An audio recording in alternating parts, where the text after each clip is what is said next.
Annyeonghaseyo Jingu. Aujourd'hui je suis super méga hyper ravie de te retrouver pour te parler des dramas You Prince. Il y en a 12 à peu près et que pour moi ce sont des masterpieces. Il fallait évidemment que je te les partage et que je te fasse un petit mode d'emploi. Yeah, let me show you something. Girls, you ready? Let's go.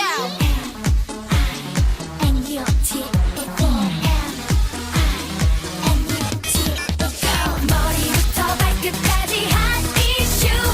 내 모든 것 하나하나 한 이슈. 모두 다 take control. 난 항상 한 이슈.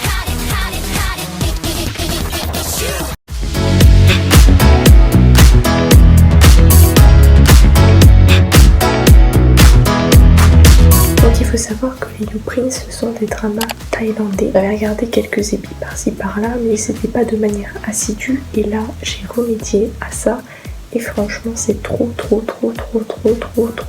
génial. Alors le concept est simple.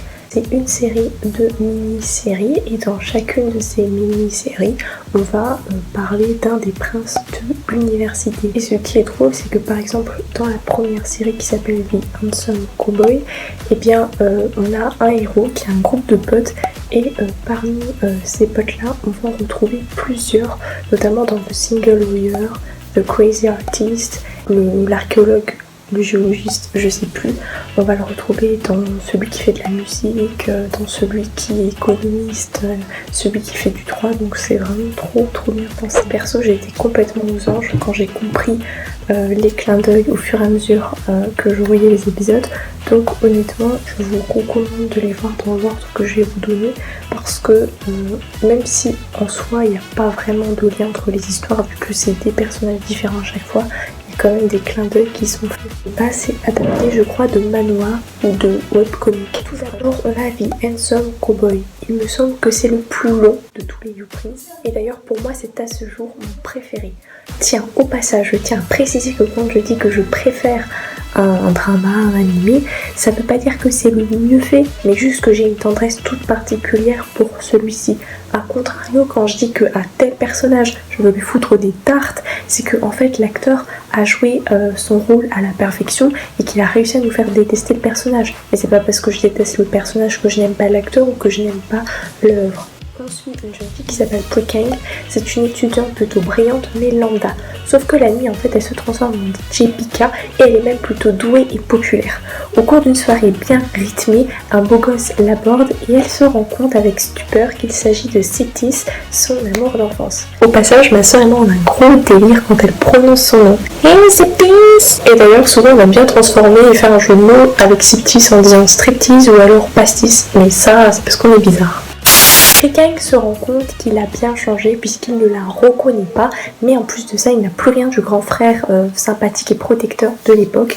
Pire, c'est devenu un bad boy, un beau parleur enchaînant les conquêtes et qui se la pète. Pri-Kang le rabroue, elle lui fout un gros next, etc. parce qu'elle ne veut rien avoir à faire avec un coureur de jupons qui en plus ne se rappelle même pas d'elle. Le reste de la soirée, elle la passe à boire pour noyer sa déception et en rentrant chez elle, elle se fait choper par son père et donc pour la punir, lui apprendre la valeur du travail et à éviter de se bourrer la gueule comme une fille de mauvaise condition, il va l'envoyer en travaux d'intérêt généraux dans la ferme de son meilleur ami qui n'est autre. Tu l'auras bien compris, le père de Septis. Handsome Cowboy, c'est mon favori. Par contre, il y a quand même une ombre au tableau non négligeable parce que la personnalité de Septis, les 3/4 du drama, il est sexiste. Après, c'est de la fiction s'il vous plaît, donc c'est à prendre avec des pincettes. Mais c'est vrai que parfois, je me disais que j'avais envie de le foutre un coup de pied dans les bijoux de famille. Dans un couple, normalement, on fait des compromis quand on n'est pas forcément d'accord, mais à aucun cas, on impose quelque chose à l'autre. Par exemple, ouais, Septis, il dit après que je veux pas que d'autres te regardent, je veux pas que t'ailles dans des soirées tard la nuit et tout. Donc moi perso je peux le concevoir, mais quand je vois que lui par contre il enchaînait les soirées, il les multipliait, puis qu'en plus quand elle lui demandait qu'est-ce qu'il faisait et qu'elle voyait qu'il était en soirée, il lui répondait qu'il faisait une pause entre deux révisions pour aller s'acheter à manger, après il rentrait réviser. mais pourquoi tu fais ça, mec? Ça va 2 minutes en fait de nous prendre pour des cons. En fait, Septis c'est genre un mec beaucoup trop cute. En fait, quand Pui-Kang va être abordé par certains garçons, elle va être embêtée parfois, ou il va y avoir une rivalité avec un des mecs, toi-même tu sais si tu l'as vu.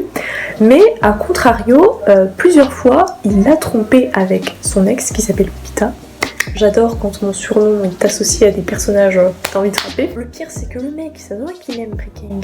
Mais il pouvait pas s'empêcher de la tromper. Mais j'ai envie de te dire, mec, c'est pas une excuse, c'est que tu la respectes pas si tu fais ça en fait. Et moi, honnêtement, s'il n'y avait pas eu cette fameuse scène en fin de drama, je pense que clairement, dès la première fois, je l'aurais aimé laisser tomber comme une vieille chaussette et je ne lui aurais plus jamais adressé la parole. Et d'un autre côté, je vous l'ai dit, il avait des moments de romantisme avec Pui-Kang trop mignon, il était trop cute, il a des mimiques trop choupies. Aussi son histoire, son rapport avec son père à qui il essaie de tout le temps faire plaisir, mais son père en fait est un peu dur avec lui et tout. Voilà, il avait ses potes qui étaient super cool. Il me faisait penser à Dub et Dumber ou Humpty et Dumpty. Il y en avait un qui avait l'accent du nord et l'un qui avait l'accent du sud et ils apportaient une dose de drôlerie trop cool dans l'histoire. En dépit de ce que je viens de dire, la romance entre Septis et Pui-Kang était beaucoup trop belle, il y avait beaucoup de complicité, d'alchimie, les acteurs sont vraiment très doués.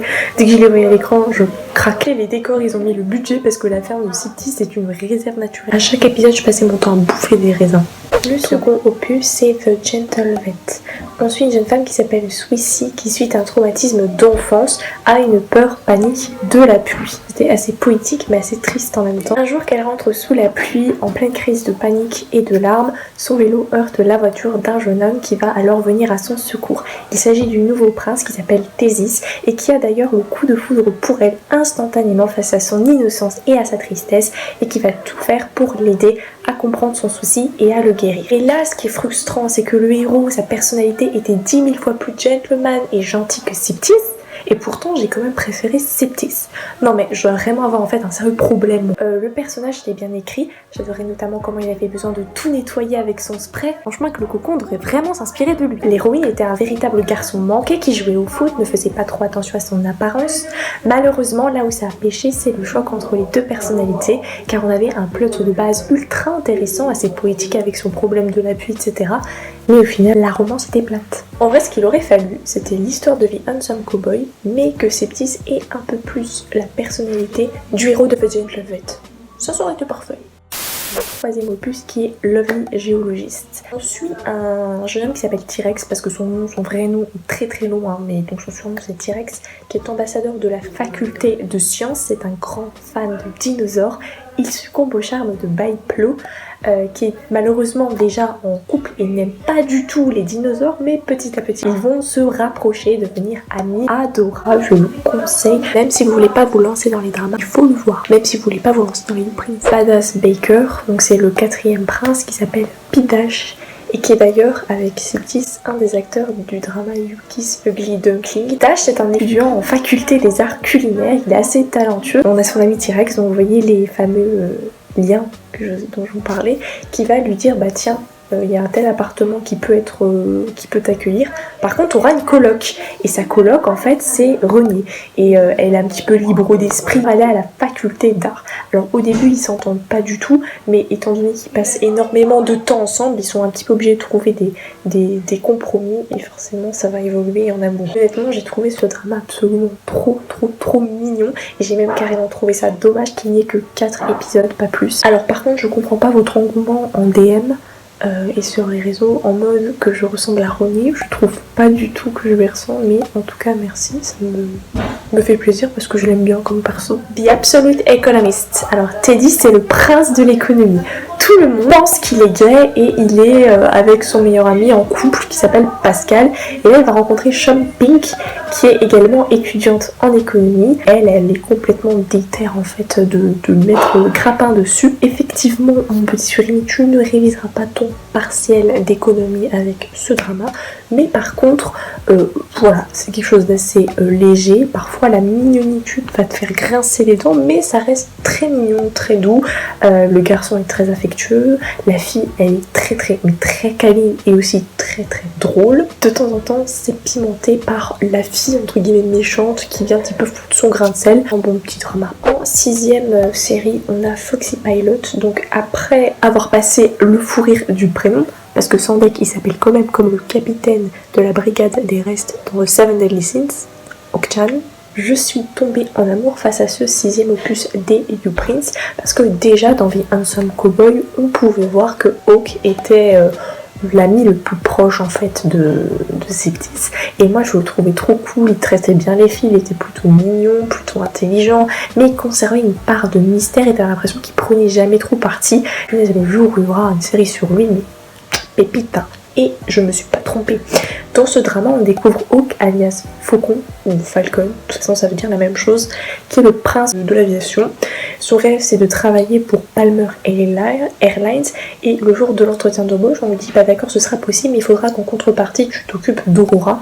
Et Aurora c'est une étudiante comme lui, mais qui est aussi actrice il me semble, et qui est la fille de l'un de, je sais plus, de l'un des mecs qui est haut placé dans Palmer Airlines. Il va s'occuper d'elle, elle est un petit peu en mode tout le temps lui donner des ordres, mais en vérité elle se révèle extrêmement câline et en fait extrêmement seule, et lui dont on avait l'impression qu'il s'en foutait un petit peu de tout, qu'il était un petit peu ennuyé, qu'il souriait pas, bah on va se rendre compte qu'en vérité il fait très attention aux sentiments des autres, etc. On avait des moments amusants, on avait une romance assez douce, assez émotionnelle aussi, parce que vraiment on voit que c'est des personnes qui ont tout pour elles, tout pour réussir, mais qui au final se sentent fondamentalement seules ou pas à leur place. J'adore le caractère de la princesse Aurora et j'adore Hawk, je vous l'ai dit, dès que je l'ai vu la première fois j'étais trop fan de 7e opus, Playful comme Arts, donc vous l'aurez compris, cette fois-ci on va rencontrer Kiran qui est le prince de, on va dire, l'université niveau art, parce qu'en fait il veut devenir réalisateur, et on rencontre également Sung qui est amoureuse de lui depuis longtemps, mais elle n'a jamais été capable de lui déclarer sa flamme, et malheureusement pour elle, elle va mourir heurtée par un tricycle. Sauf qu'elle va avoir une deuxième chance dans la vie, le dieu de la mort va lui donner un pouvoir divin, la ramener à la vie, lui dire bah utilise ce pouvoir pour que Kiran devienne ton petit ami, sauf que en fait ça va pas se passer comme prévu, puisque à chaque fois qu'elle va le toucher elle va rentrer en transe. Donc là ça nous fait grave penser à Dominjo qui s'évanouissait dès qu'on l'embrassait.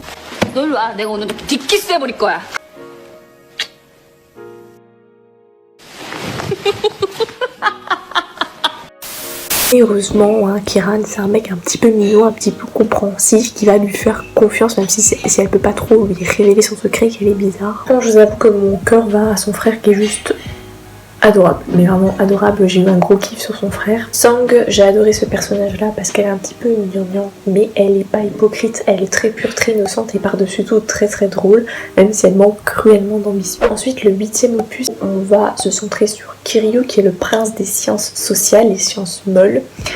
Il est mignon et extraverti, mais il va devoir s'occuper de Pinyin qui est à l'inverse une étudiante introvertie qui aime être tout le temps seule et qui d'ailleurs n'a absolument pas d'amis. Il va essayer de la rendre un peu plus sociable, d'être son amie, et même il s'est mis en tête carrément d'être son petit ami, donc là c'est inversé par rapport au drama d'avant.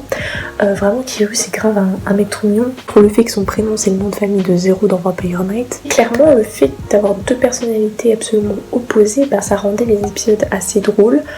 J'ai beaucoup ri d'ailleurs, on revoit de temps en temps T-Rex, donc c'est pas mal. Néanmoins, j'ai pas trop apprécié cet opus là de U-Prince, hein, je vous le cache. Le fait de donner mon avis, c'est pas tout le temps dire j'adore, c'est de vous l'argumenter, et parfois ça arrive que j'aime pas. Certes, le lead principal masculin était absolument adorable, on avait des scènes drôles, il avait des copains assez cool, mais je sais pas, trop aimé le lead féminin, et puis je trouvais que parfois l'histoire manquait de peps et elle allait vers des facilités scénaristiques. Et pareil que pour le drama sur l'économie, la partie humaniste, sciences sociales n'a pas vraiment été trop montrée, donc je trouvais ça dommage. Ok, c'est un drama romance, on n'a pas dit que c'était un drama qui allait te montrer des théories, des trucs comme ça, mais moi ça me dérangeait de ouf, parce que parfois t'avais du coup des moments un petit peu ennuyants, puis des fois on te balançait une petite phrase qui te piquait la curiosité, mais on te la développait pas, donc du coup j'étais un petit peu triste. The Single Lawyer, donc c'est un célibataire qui fait des études de droit, il s'appelle First Class, et d'ailleurs c'est drôle étant donné que c'est le seul élève à avoir que des A, mais vraiment que des A à la faculté de droit. Donc il est sérieux, strict, ponctuel, il a une passion pour les horloges. Malheureusement, il va se retrouver, je sais plus pour quelle raison, à vivre avec Minute. Ah si, voilà, Minute, c'est une meuf qui est une fille de base riche, mais très égoïste. Et en fait, ses parents vont faire faillite. Et elle va faire genre qu'elle a une relation avec le frère de First Class. Sauf que le frère de First Class est gay, mais ça va lui permettre d'avoir le droit d'habiter en fait chez First Class. Elle va faire sa petite combine comme ça, ils vont devoir vivre ensemble. On connaît la chanson, ça va évoluer vers l'amour, etc. Personnellement, pour moi, c'était l'une des meilleures histoires de tous les You-Prince en fait. Évidemment, les 4 épisodes étaient très suffisants, étant donné que dans la série avec Kiryu, ça avait été un petit peu teasé, donc c'est pour ça que je vous dis que même si vous pouvez le voir dans l'ordre que vous voulez, il vaut mieux quand même le voir dans l'ordre de parution que je suis en train de vous citer, parce qu'il y a des liens. Il faut mentionner que l'acteur masculin est trop beau, et je trouve que c'est celui qui a l'air le plus thaï avec ses traits, parce que souvent j'ai l'impression que c'est des Taïwanais, des Vietnamiens ou des Chinois, alors que lui vraiment avec ses petits, je trouve trop il fait thaï, vraiment. J'ai toujours vu cet acteur un petit peu calme, doux, attentionné, et c'est le rôle qu'il avait là, donc c'est pour ça que j'ai adoré. J'ai détesté Minute. Alors, le personnage de Minute m'a tapé sur le système. C'est la meuf pourrie gâtée, qui dépend des autres, mais donne des directives aux autres, qui fait pas d'efforts. Heureusement qu'il y avait First Class qui a mis de l'eau dans son vin, qui a essayé de la changer entre guillemets pour qu'elle devienne un peu plus sympathique. Il y a Crazy Artist, donc on suit Melby qui a été larguée par son petit ami Théo parce qu'ils se ressemblaient trop. Sauf qu'il y a Hippie qui est témoin de la rupture entre Melby et son copain et va lui demander son t-shirt de Beatles parce qu'il est fan du groupe. Et faut savoir d'ailleurs que Melby est geek et scientifique. Melby, après elle va rentrer dans un délire où elle va essayer de prouver que la raison pour laquelle son petit ami l'a plaqué peut être vraie, parce qu'il a dit ouais je te plaque parce qu'on se ressemble trop, ça me saoule. Donc elle se dit bah tiens pourquoi pas sortir avec quelqu'un qui est complètement différent de moi. Et évidemment, qui elle a sous la main, Hippie. Elle lui dit sachant qu'ils sont diamétralement opposés et que techniquement c'est censé ne pas du tout tenir, sauf que ça va tenir. C'est une belle histoire sur le fait de tomber amoureux du gars, soi-disant faux, de l'université, qui aime les filles, etc. versus la meuf qui est plutôt timide avec ses lunettes, qui fait pas d'esclandre, un petit peu introvertie. Les 5 jours sont pleins de voyages, d'histoires pleines de plaisir et ce drama touchait vraiment le cœur, sachant en plus que les acteurs étaient à la fois crédibles et touchants. A noter que les musiques que l'on peut entendre ont été composées par Kon, c'est-à-dire l'acteur de Hippie dans la vraie vie. Plus de ça, Hippie, je suis tombée amoureuse de lui depuis que je l'avais vu dans les Unsung Cowboy. Je l'avais dit dès le départ parce qu'il est un petit peu cool dans le style rocker. T'avais l'impression que c'était un mec à femme, mais en fin de compte, on a une toute autre vision après avoir vu cet opus là. Il aide tout le temps les gens dès qu'ils en ont besoin, peu importe qui ils sont et si c'est dur. Et là par contre, contrairement à celle dans le drama avec la pâtisserie, là je m'identifie beaucoup plus à l'héroïne un petit peu geek et scientifique. Elle est un peu plus réfléchie, elle est un peu plus simple en fait, j'ai envie de te dire. Et puis en plus, autant vous dire que le fait que ce soit le contraire de Hippie, je trouvais que le mélange en fait allait bien, ça crée une alchimie un peu vraiment comme le fameux yin et le yang. Avant-dernier opus des You-Prince, ça va parler d'enjeux politiques. Ensuite, Sherry Mill, qui est une jeune fille passionnée de mode, mais son père va lui dire non, tu vas étudier les sciences politiques. Et c'est tout. Et un jour, elle va faire un projet, ça va un petit peu foirer, et son père va lui crier dessus, va la punir, et elle va devoir en fait s'allier à un homme qui s'appelle Survey, et Survey qui aurait normalement la solution à tous ses problèmes. Sauf que elle va tomber amoureuse de lui, mais apprendre qu'il est sur le point de se marier. Et autant vous dire que si j'ai regardé ce drama-là, c'était vraiment parce que quand j'ai vu la couverture, Surveille, c'est un BG intergalactique et en plus, une fois que je l'ai regardé, je peux vous dire qu'il a un mélange dangereux entre le tempérament sauvage de Citis et la timidité assez mignonne et touchante de T-Rex. Donc comme c'est deux de mes persos femmes, ça a donné un prince excellent. Et le pire, c'est que c'est pas un prince au sens de l'université parce que c'est un des meilleurs élèves et tout, pas du tout, c'est vraiment un prince. Par contre, j'avoue que le petit point noir, parce qu'il y a toujours un défaut, quelque chose comme ça à relever, c'est que du coup il sait qu'il est stylé, il sait qu'il plaît et des fois il en joue un peu. Hormis ça, parce que évidemment vous pensez bien qu'il va se passer quelque chose entre Surveille et Cherry Milk, ces deux-là formaient un couple puissant. Faut savoir que c'est pas trop facile étant donné que lui il fait des études dans la politique, que elle c'est la fille d'un ambassadeur. Il y a une conclusion un petit peu triste, j'ai envie de te dire, mais l'ensemble était vraiment très agréable. 12e et dernière série, Ambitious Boss. Donc Mantou c'est la fille d'un patron de la mafia qui rêve de se marier après le lycée avec l'homme à qui elle s'était fiancée quand elle était enfant, sauf que cet homme-là a d'autres projets et d'autres rêves, donc ses parents vont essayer de lui organiser un autre mariage, et cette fois-ci le marié qui a été choisi c'est le fils d'un autre chef de la mafia et qui n'est pas forcément ami en fait, c'est plutôt des tribus rivales. Et donc au début Mantou va refuser, en plus elle ressent rien pour Brian, ne sachant pas d'ailleurs que ce mec-là a le béguin pour elle depuis son enfance. Ils vont essayer en fait, il va essayer de lui prouver son amour par des, mais très maladroitement, hein. Il y a des sous-entendus, il y a de la jalousie, il y a des batailles entre les familles mafieuses de Thaïlande, enfin, c'est vraiment un remake limite Roméo et Juliette, trop drôle. Gros point positif, premièrement Brian, ah, franchement il est hypnotisant, il a un sourire excellent, ça fait un petit peu chevalier sans armure du 21e siècle, c'est un chef de la mafia donc forcément il est trop intelligent. Et deuxièmement, on a des moments drôles, par contre là où je suis un petit peu plus mitigée, c'est parce que Mantou, ils en ont fait un personnage assez gogol en fait. Genre la meuf a l'air ultra badass, mais en fait elle est stupide, mais vraiment stupide. Et du coup c'est vrai que ça donne des moments assez drôles parfois, mais parfois ça peut être un peu chiant. Tu te dis oh mais meuf là t'as fait fort, t'abuses. Il vaut vraiment la peine d'être regardé, vu et revu 2 fois. L'intrigue, les personnages, les gags, c'était fantastique. Il n'y a que 12 opus, voilà. Ça a été, franchement c'était en fait dans le milieu de l'université, quête du véritable amour, drôle, touchant, c'était vraiment quelque chose que je recherchais. Ça faisait longtemps que j'avais plus été surprise comme ça. Je vous mets à l'écran mon top personnel à moi et je vous quitterai sur ça. Franchement les U-Prints c'est trop bien. On a rencontré un cow-boy, un vétérinaire, un géologue, un boulanger, un économiste. Voilà, cette vidéo est à présent terminée, j'espère qu'elle t'aura plu. Passe une bonne journée, passe une bonne soirée.